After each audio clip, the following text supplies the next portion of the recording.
Yo, yo, yo, yo, yo, what's good, y'all? Damn, I was thirsty. Welcome back to another one here at Pure Hoops, man. We gotta talk about this one, man. Big shout out to Big Cat, Big Purr, whatever you wanna call. He's no longer Big Purr, man. Big Bodega Cat, El Domi, El Dominicano. Ya tú sabes. Yeah. You see the job Cat did over these last two games. Effing Chad Holmgren, he did the whole series. Going at his chest. He boning that nigga. Boning that nigga. Straight. Rip through. Dunk on him. Yeah. Yeah. What alien, man? Man. I really love to see. And the refs, they did everything possible. The fix was in, yo. Everything possible to favor the Spurs to win this one. The third foul on Cad, this nigga got offensive rebound. Wemby goes up and missed the layup. After he missed the layup, they effing Tony Brazos on the other side of the court calls for a foul. And then, man, what the hell? Why so many flags, man? Shit. And after the fourth foul, even worse, Castle is literally heckling Cat. And then when Cat tried to get in position, they call a foul. I'm like, oh my god. Here we go again, man. Tony Brothers can't beat delegation. I'm sorry. Ain't no score for saying Tony Brothers should be officiating the finals, bro. Because over the first two games, the officiating has been a bit questionable. It hasn't been to the level of an NBA finals officiating. And we've been really watching two great games. And the refs are trying to F it up. I don't like it. But yo, man, like I said, big shout out to Cat. We're calling people used to call him soft, empty stats, all this stuff. But Cat, man, firstly for me, he was there was a few years he was letting me down. Because he was my favorite big man when he first got drafted in the NBA. I really loved Cat out of Kentucky. His first years in the NBA, he really looked. I expected him to be the best big in the league because he was really that talented. That three ball he had. I mean, he has. Like when he first came on and said, "I'm the greatest shooter of all time." I'm like, man, you don't. You can hold a candle to Dirk, but now, man, you look at the efficiency, the volume. He really is the best big man shooter to ever play this game, man. He really is unbelievable. He's quick for his size. When he commits to defense, he can block shots as well. So, man, you gotta commend Cat's effort, man.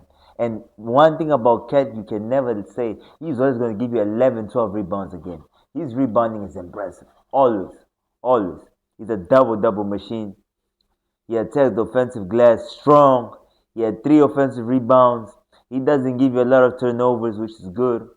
I mean, he hasn't been given because you can tell some years he was.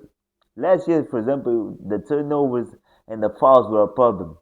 This year, that hasn't been the case.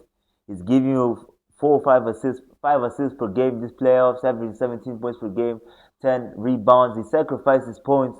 Even this game, yes, on Friday, he had 21 points, 13 rebounds, but the impact was felt. And take into account that he got subbed in the most important part of the game. But I gotta talk to my boy Jalen Brunson. I love Jalen Brunson's game, man. I love Jalen Brunson's demeanor, how he carries himself, and everything is mentality. But he almost effed up the game. He was pissing me off yesterday on Friday. I mean, he was pissing me off because I mean him and Bridges, especially him, especially because on the 14-0 stretch, I think Brunson took like two, three pointers for no reason early in the shot clock. We're winning by 15. There's no reason to rush up shots. Let's take our time playing through Cat and getting Mikael Bridges open shots through playing through Cat got us to this lead. And guys like Landry Sherman. Why are we getting away from this? And now it's Bridges and Brunson just taking shots. Nah. I get Bridges trying took one just for the how you call this? How you call? I'm forgetting. I'm forgetting. How you call it? Heat check. For a heat check, cool. But after that, calm down, control, run out the whole shot clock. That's why it's and he didn't do that, Bronson. There's a play that pissed me off a lot. He goes baseline. He really hits the backboard on the floor, no rim. Then he goes up. I'm like, what the hell? And that layup, the layup that he missed, the open layup he missed, which gave the Spurs a rebound, and they went on to score. Like there's things there that I really didn't like why they got away from Cat, because they should have kept playing through Cat. That game they've been put to bed. They've been much well rested to game three, but they still got the W. I mean, the basketball gods was with them, even though the refs also were some BS, to be honest with you. And but one thing I gotta commend about Jalen Brunson, man, since we're talking already about Jalen Brunson, is this, yo. He really had a bad game, but at no point you saw his confidence waver. He missed that free throw. They almost gave the Spurs the chance to win the game and stuff, which is rare to see him miss a free throw or not perform to the level we used to perform up in the clutch. I mean, he still scored. How many fourth quarter points he scored? Let me look.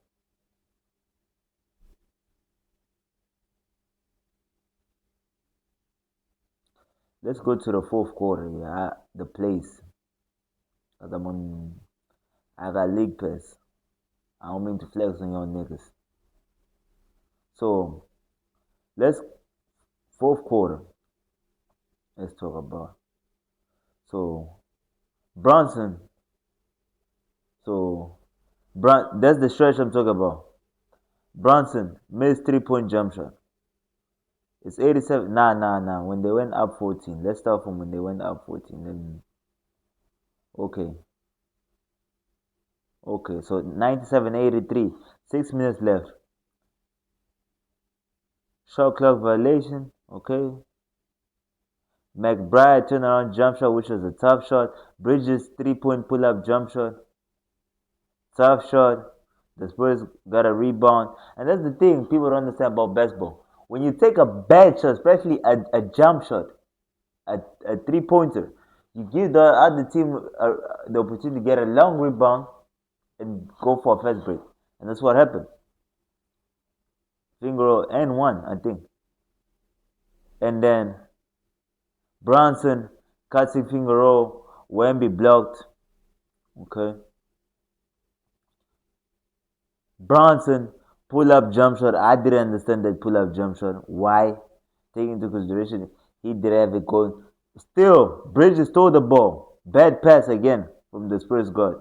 Bronson, bad corner shot. I think he missed it, and then got a rebound. Like I said, you take a 3-pointer when there's no people rebounding.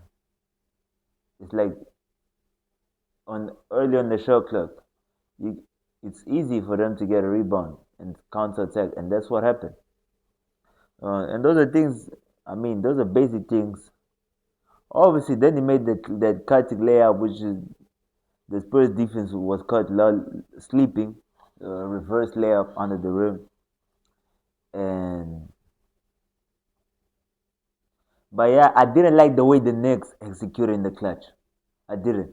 The Knicks executed bad, but the Spurs was even worse, terrible.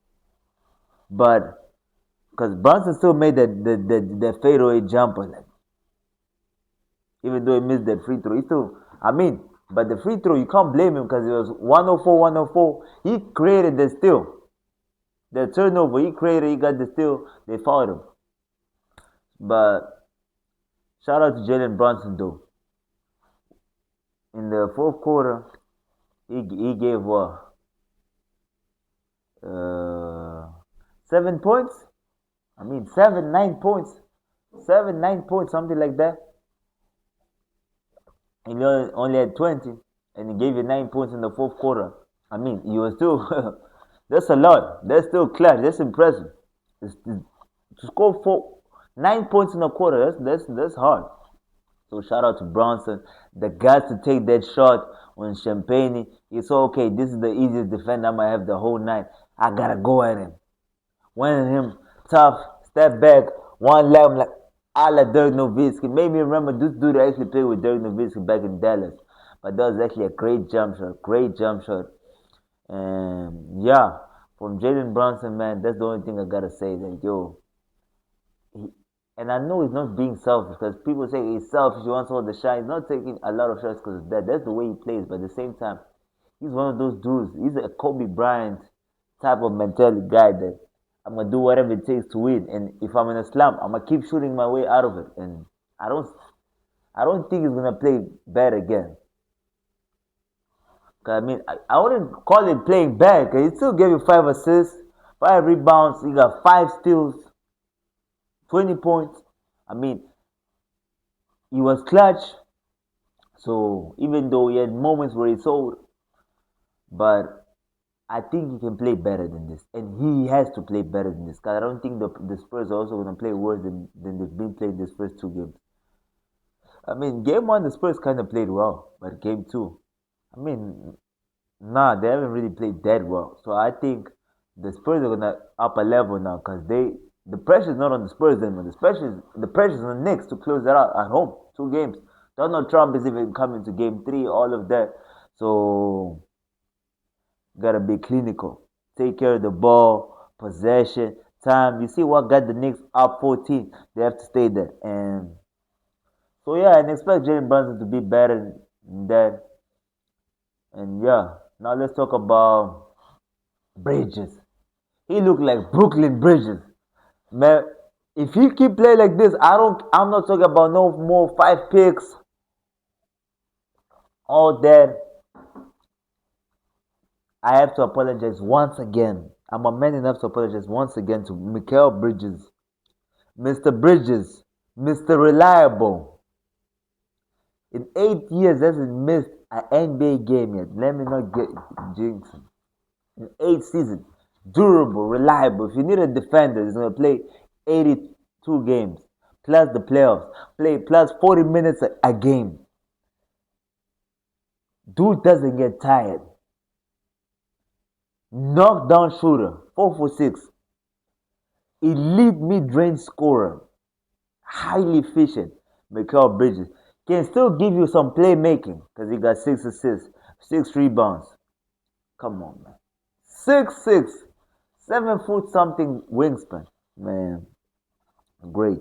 Great performance from Mikael Bridges. Taking into account that he only took jump shots from what I remember. There was no layups there, only jump shots. Really efficient, really good, giving that production you need from them. OG and Anobi was also good. I mean, when you talk about Bridges, you gotta talk about Anobi. This is the wing dude. I mean, that they got, and it's just how valuable it is to have wings, defensive wings in the NBA. You see, there's something that the Lakers don't have. This is such, and I always keep bringing up the Lakers because look, you got a guy like Bronson, but and the Lakers got a guy like Luca. But if you get elite wing defenders and stuff, you can cover for that. And OG Anunoby is one-on-one elite wing defender because he also great post defender. He's built strong, 6'7", 247, 2 wingspan. He gave you 2 steals, 2 blocks. He was always roaming there on help on Wemby, which helped Cat a lot. Gave Cat more confidence to go at Wemby, defend hard, man. And OG is, man, those 3 free throws he made to seal the game, made timely shots. Dude is, I really love OG Anunoby. I really love the way he plays basketball. You, he's a poor man's Kawhi Leonard for me. I call him a poor man's Kawhi Leonard, and that is a compliment because Kawhi Leonard is one of the best, greatest players to ever play this game. Top 5 talent. I don't mean player. I mean talent wise. The top 5 talent to ever play this game. He's really that good of a two-way player. Top 5 two-way player. to ever play this game. He's really that good of a two-way player. So OG Ananobi, shout out to you, man. And I mean, this gotta be, in my opinion, the OG Ananobi trade and the Cat trade are top five trades over the last 10 years. The OG Ananobi trade started this Knicks evolution, but the Cat trade gave them something even, man. Carl Anthony Towns, man. A lot of people were saying things about Carl Anthony. You need to be more aggressive. Even me, you need to be more aggressive. Come on, stuff. And he kept saying, no, it's not how the coach and the team wants me to play. I need to play through the system and stuff. Because he's more than capable to average 25, 26, 27 a game. He can go out for 67 points a game. You see what Bam did? I think Cat can do even better than that. If if people are literally falling on purpose for Cat to go out offense, Cat's not shooting no 8 for 22 from 3. The hell no. So, OG will be great. Josh Hart, I really love the effort, the defensive intensity and stuff, but you have to make some shots. Because you're really limiting Jalen Brunson's offense. Because they're able to double team key on Jalen Brunson. And the Spurs weren't smart. A lot of times they were having Champagne guard Joshua. Why not have in Wembanyama? They weren't smart. I don't know if it's the coaches or the young guys, but that's the things we're seeing from the Spurs so far. They're losing games because they're inexperienced. Their coaches inexperienced because it's being outcoached by Mike Brown, and their players inexperienced mistakes. And just those little mistakes, they're costing them the game, which are fixable because the Knicks haven't been playing that well outside of Cat, OG, and obviously we gotta talk about not before we talk about this guy, Josh Hart, man. He gotta make shots because he's really being a liability on offense, and you can't give him that much. I mean, he was on foul trouble as well, but I rather have Deuce McBride right now playing. I get it gives you rebounding and stuff, but what Deuce McBride is giving me and Sherman are giving me, it's much more important because they giving me because the way they're keying on Jalen, they can't key in on Jalen Brunson, and that frees up Jalen Brunson to get easier points, and it's easier to create offense when Wemby is not there, and for Cats to get to the paint, play 1-on-1 when Joshua is not on the court. So, because Sherman, man, Sherman's been a contract of the season, man. I was talking about Jenkins. This is the contract of the season, because even Mike Brown said that because his contract wasn't guaranteed. He was the last guy to sign. If Mr. President Malcolm Brogdon doesn't retire, he he's not getting an NBA contract, yo. So shout out to Landry Shamet, man. Shout out to Landry Shamet for real. He wasn't that efficient, but still gave you 13 points, 3 for 7 from 3. Man, on defense, he's not a great defender, but he's a capable defender. And he gives effort. Man, he was running the fast break so well, man. This one thing I like about guys. I like this a lot. Guys that go for first break are not trying to slow down on the layup because you give you opportunity to get your shot blocked, and that's how you're scoring those first. He scored those first break layups when Wemby was chasing because he's not slowing down. He's going straight. Even if he fouls, he's going straight. Because I mean, if you're elite, you can go. You can do that. But Mitchell Robinson too, man. I got big shout out to Mitchell Robinson. The defense he's playing on Wemby. He's the best Wemby defender in the NBA. Him and Cat, but especially him, because he's a bit bigger. I mean, I don't stronger than Cat, but he's a bit. He got bigger. He's a bit taller than. I mean, they're both the same height, but he got longer arms and stuff. And he's a defender, Mitchell Robinson. We all know Mitchell Robinson's role in this Knicks team. He's really growing his value around the NBA. Hopefully, he stays with the Knicks. I mean, because after this championship run, it's going to be some decisions they're going to have to make. Cause You're gonna have to pay Bronson for the sacrifice he made. Sham is gonna need more money. I don't think he's gonna stay. Robinson is gonna need more. Is gonna want more money, and Cat also is due to get paid soon. So hopefully they can manage their egos. They're trying to build something even bigger or not. But let's see what happens here.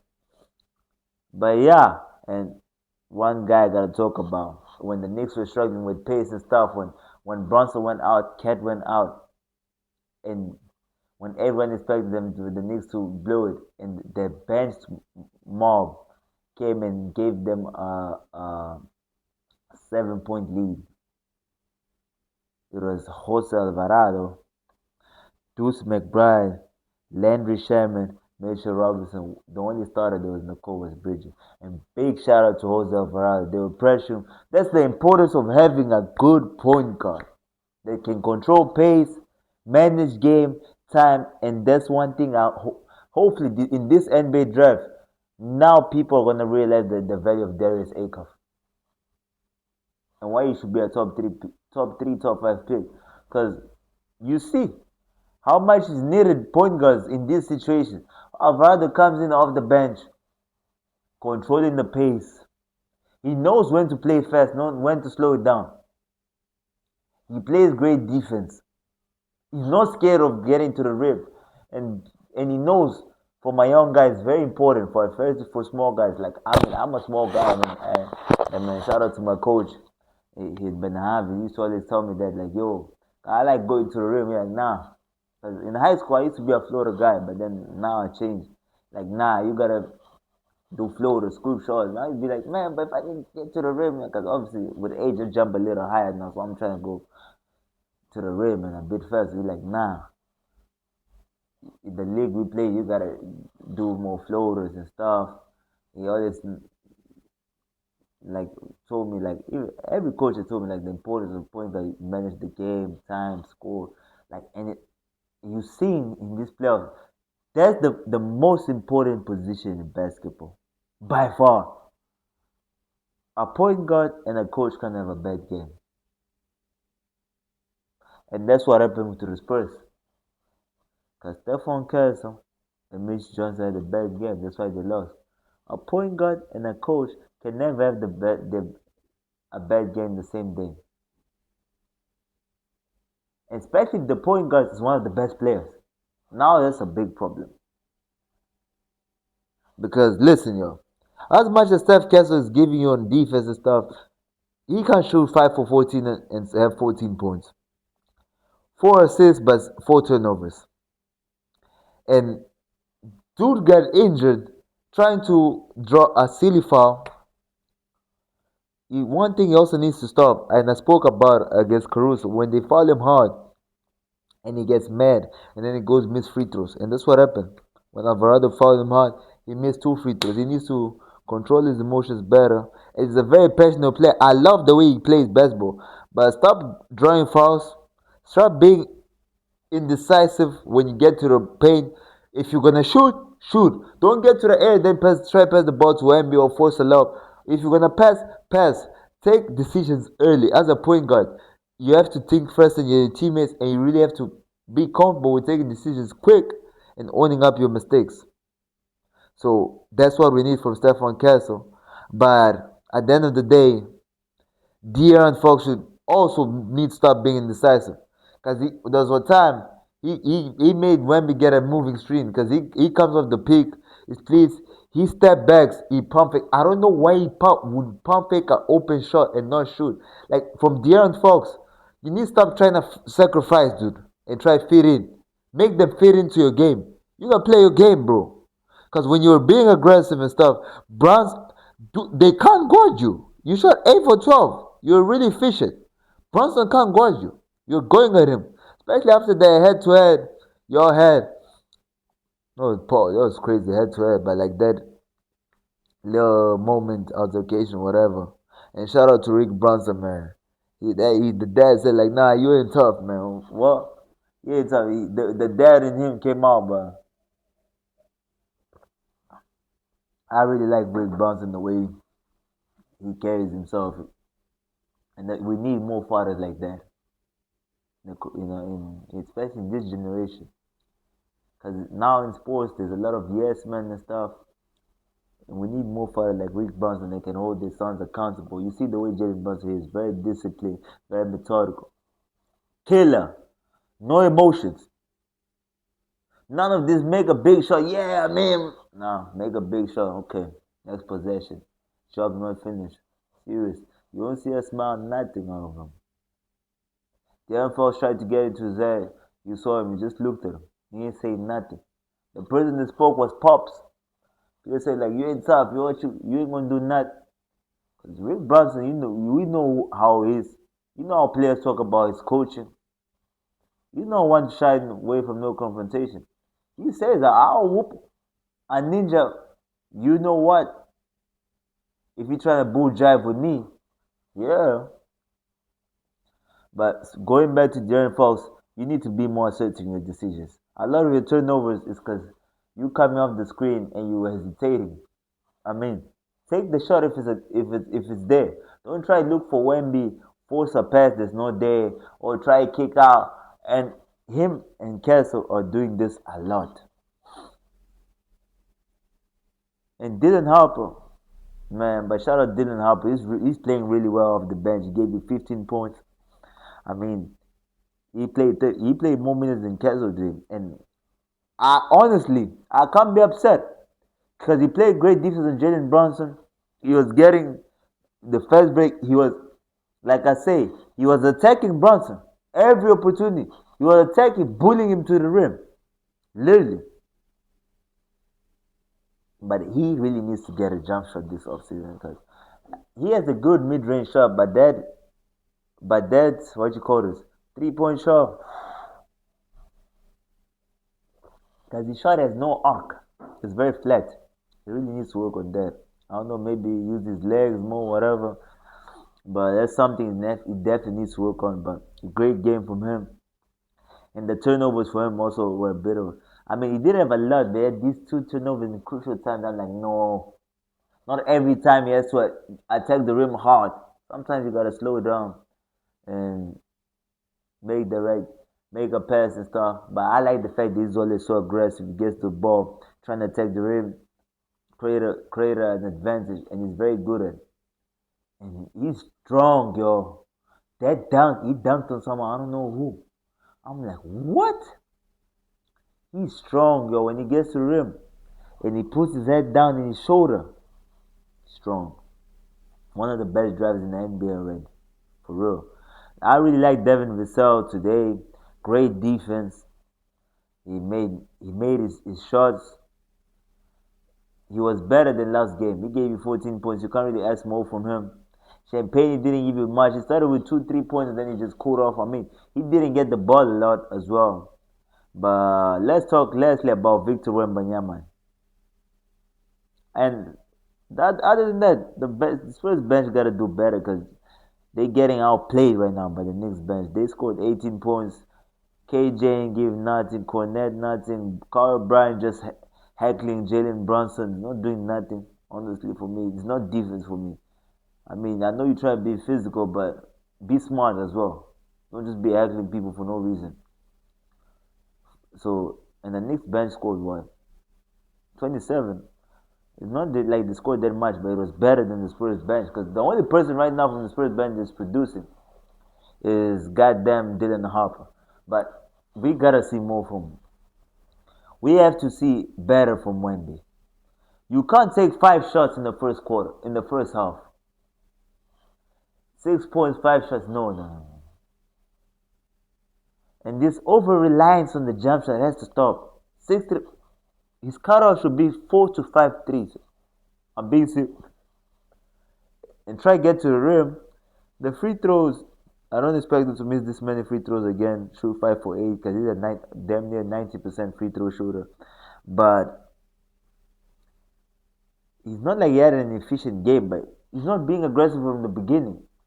Like from game 3 to 6, 7, whatever, when this series ends, you're gonna play balls to the walls. 48 minutes, and you have to be aggressive. Because when you set the tone, you saw when you all came out the timeout, when down by 14, you came in, you set the tone. That's when the team plays good. You have to set the tone. Set the tone early. Set the tone early. Set the tone. Like how the Lakers with Shaq were. They set the tone early, and then in the clutch, what I think the Spurs should do, go to your best closer, De'Aaron Fox. I don't know why De'Aaron Fox coming on the pick and roll trying to pass to him. No, look for a shot. You're having a good game. And Wemby, you are down by one with opportunity to draw a foul or attack the basket. Don't settle for the jump shot. You just build the Mitchell Robinson out. Try to get closer, one dribble pull up, go to the rim. He has to foul you to stop you from getting to your spot. Literally. Plus, you guys were on bonus. Wish I kept screaming, you on bonus. Even the play before that, you on bonus. Why are you settling on the 2-for-1? Two jump shots if you're on bonus, playing at home, when the refs have clearly been favoring you this whole quarter, the 50-50 possessions. It's just low IQ, I don't understand. And the turnover as well, the go-ahead pass. And it's not the first time they do this, because I listened to a guy called Swiper. Shout out to Swiper, very good YouTuber, content creator. And you're saying this, and they're right. They did the same thing against OKC. That game they lost, I think was game. Not they lost. They went to overtime. I think it was game one. When they gave to Wemby, then Wemby gave back to Dylan Harper. Then Dylan Harper just took a BS shot. Like, I mean, the guards. That's what the thing I don't like about Kevin Mercer was also talking about this. I don't like about Days NBA, man. This thing of everyone can dribble the ball, the court has to stop. Wemby is a big man. I don't care if he's alien, whatever. He's had 10 turnovers in these first two games. So he's averaged 5 turnovers a game so far. You get a rebound in that situation. Why the hell? I know a lot of times I was watching some film, they get this go ahead pass for Stephon Castle to go, but 9 seconds left. You really need to know how to value possession. And the game is tied. I don't care about this trying to go out fast. No. You play with 3-point guards. There's 3-point guards in the court. And none of them are able to be like, yo, Wemby, give me the ball. It's not Wemby. I don't blame Wemby. I blame them dudes. Because, for example, me, if I'm a point guard and my coach sees a big man bring the ball up and we get a turn, my coach is subbing me out, being like, you bullshit, you're on the ball. Literally. But sorry for my language, y'all. I'm trying to really cut down on the cussing. But it's bullshit. You got 3-point guards in the court, and none of them dudes went to get the ball. Nah, y'all, the Spurs gotta be better than that. But look, few last things I wanna say is this, man. Other than that, man, shout out to for the Spurs because they almost came back. They almost came back, but those little margins. But now the series is gonna be harder for the Knicks because we know these young boys don't give up easily. And the Knicks haven't really played that well. So outside of their bench really impressed me on the road. So I think they're gonna play even better at home. So now the pressure on the Knicks, let's see what happens. I still got the series going on 6. In 6. I think they're gonna probably split. I think the Spurs gonna win game 3. And the Knicks might gonna win game 4. And because the Spurs really gotta be, how to say, motivated because they lost this game just by this much, just by little mistakes, and they're gonna come up aggressive because they really got no backs against the wall. I mean, if it goes down 3-0, it's over. So I don't think they're gonna let that happen. I think they're gonna split in New York, and then they're gonna win game 5. Then the Knicks close it out in 6. That's what I got. That's my preview. But the keys for game 3 for me, Spurs side. Go to a Wemby early, get the big fella going, get him some shots. Clutch time, Dylan Harper and De'Aaron Fox. For me, they're the best decision makers in the clutch. They're the guys that show me the most clutch ability. I expect the ball to be in their hands and they make decisions. If Wemby gets a shot, cool. If he doesn't, I'm cool with one of those dudes taking a shot. If they got it going, obviously. If Wemby has it going, give it to Wemby. And Wemby, stop settling for the jump shot. Stop trying to dribble the ball in the perimeter and play like a big man. Play in the high post, mid-range area, one dribble, easy kick out, whatever pass you want to kick out, easy post up, dunk, whatever. And you gotta fight. Because right now, Cat is boning you because you're not fighting. You gotta fight back. Stop being a B. Not because Cat is a better player than you. You're just getting admission of it. You're just getting out hustled. And that can be the problem.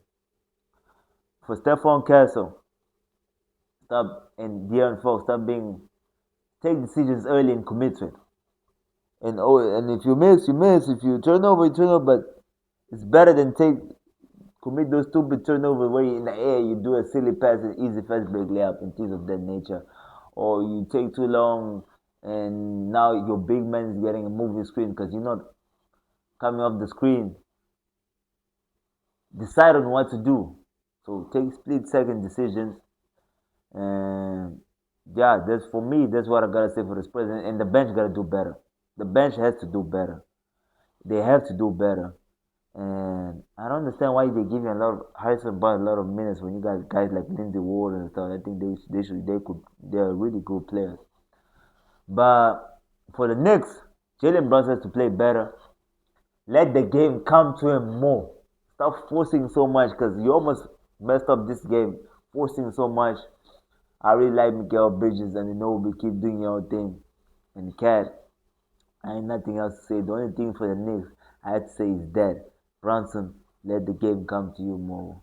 And the shots, and once you start seeing the making easy shots, playing more off ball, letting Cat do his thing, you're gonna start making shots. And, and I know you're trying to get into a rhythm, but don't force it. Don't force it. But yeah, man, we out, y'all.